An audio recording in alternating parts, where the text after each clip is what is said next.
Hello दोस्तों, मैं आपका दोस्त आवारा और मैं आपका स्वागत करता हूँ आज के 6 डे पे। तो कल हम गंगा आरती ख़त्म होने के बाद में वापस रूम पे आ गए थे। तो काफ़ी मतलब कल का जो दिन हमारा बीता वो काफ़ी भागदौड़ आ रहा था, क्योंकि इस वजह से हम इधर उधर पूरा घूम रहे थे। तो अभी हम जा रहे हैं गंगा स्नान के लिए गंगा घाट की तरफ में।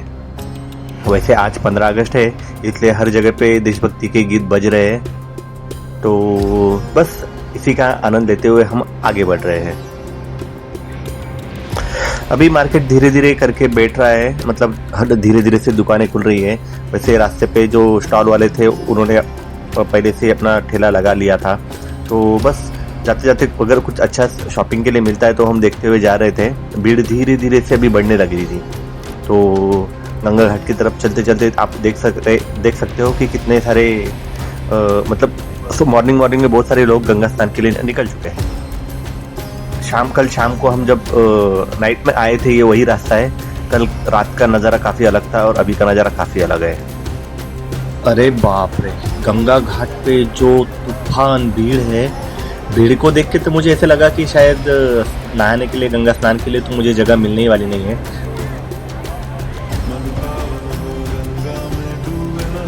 हिंदू धर्म में कहा जाता है गंगा नदी में स्नान करने से व्यक्ति के सभी पाप धुल जाते हैं और उनमें जन्म मरण के चक्र से यानी मोक्ष पाने में सहायता मिलती है। कई प्रमुख हिंदू त्योहारों और पर्वों में जैसे कुंभ मेला, माघ मेला, गंगा दशहरा और कार्तिकी पूर्णिमा के दौरान गंगा स्नान का विशेष महत्व है। लाखों श्रद्धालु इन दिनों स्नान के लिए आते हैं।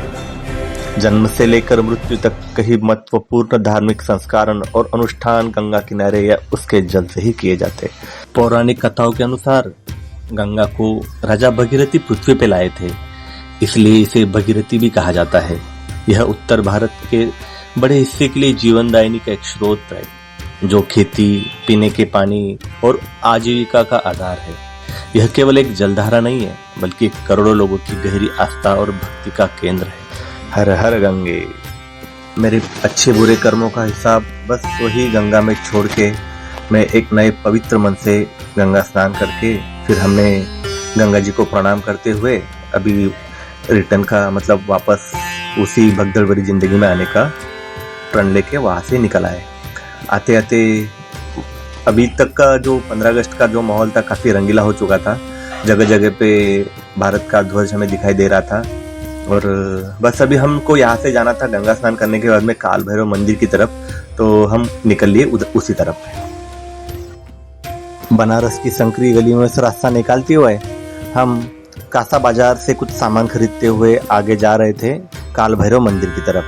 तो यहाँ की जो गलियाँ है काफ़ी मतलब ऐसी कंजेस्टेड है, और ऊपर से आज 15 अगस्त होने की वजह से ये इतना अच्छा था कि बहुत सारी दुकानें बंद थी तो रास्ता खुला मिल गया। नहीं तो हाँ, बट इसका एक टोटा भी था, क्योंकि बहुत सारी दुकानें हमें खुली मिली भी नहीं, इसलिए हमें पता भी नहीं चला कि कौन सी जगह पे क्या मिल रहा है। बट मार्केट, कासा का मार्केट काफ़ी फेमस है यहाँ पे। तो काल भैरव में जो भीड़ थी, अरे बाप रे, कसम से एक बार तो ऐसे लगा कि यहाँ पे बिना दर्शन के ही हम निकल ले। बट चलो यार, इतने दूर घूमने के लिए आए तो कोई मतलब अर्जेंट है नहीं कि चल निकल लो, दूसरा कुछ काम था ही नहीं। और वहाँ पे डेकोरेशन भी काफ़ी अच्छा सा किया था। बट यार वहाँ का मैनेजमेंट काफ़ी बोगस था, क्योंकि वहाँ पे हमें 2-3 बार नज़दीक आने के बाद में अचानक से दरवाज़ा बंद कर दिया, दूसरा रास्ता दे दिया। और मतलब मैनेजमेंट ने जो ऑर्गेनाइज किया था वो कुछ खास नहीं था। तो वहाँ से नज़दीकी एक महामृत्युंजय मंदिर है, तो काल भैरव मंदिर दर्शन के बाद में हम महामृत्युंजय जो मंदिर है, काफ़ी पुराना मंदिर है, तो उसके दर्शन के लिए निकल रहे थे। वहाँ से नज़दीकी है तो पैदल ही जाना हमने पसंद किया। महामृत्युंजय मंदिर जो है उसका नज़ारा कैसे है, मंदिर काफ़ी पुराना है। दोस्तों, हम अभी जस्ट महामृत्युंजय मंदिर में आए थे। एक्चुअली मैंने एक छोटा सा ही वीडियो निकाला, क्योंकि वहाँ पे मोबाइल अलाउड है नहीं। तो हम नियमों का पालन करते हुए हमने मोबाइल बंद रखा हुआ है। तो चलो अभी यहाँ से हम निकलते हैं मनकर्णिका घाट की तरफ, जी, जो बनारस का काफ़ी आकर्षण का केंद्र है। मनकर्णिका घाट, जिसे मोक्ष का प्रवेश द्वार भी कहा जाता है। मनकर्णिका घाट को हिंदू धर्म में सबसे पवित्र घाट माना जाता है। यह मान्यता है कि यह अंतिम संस्कार होने से आत्मा को तुरंत मोक्ष मिल जाता है, यानी वह पुनर्जन्म के जो चक्र है वहां से छूट जाता है।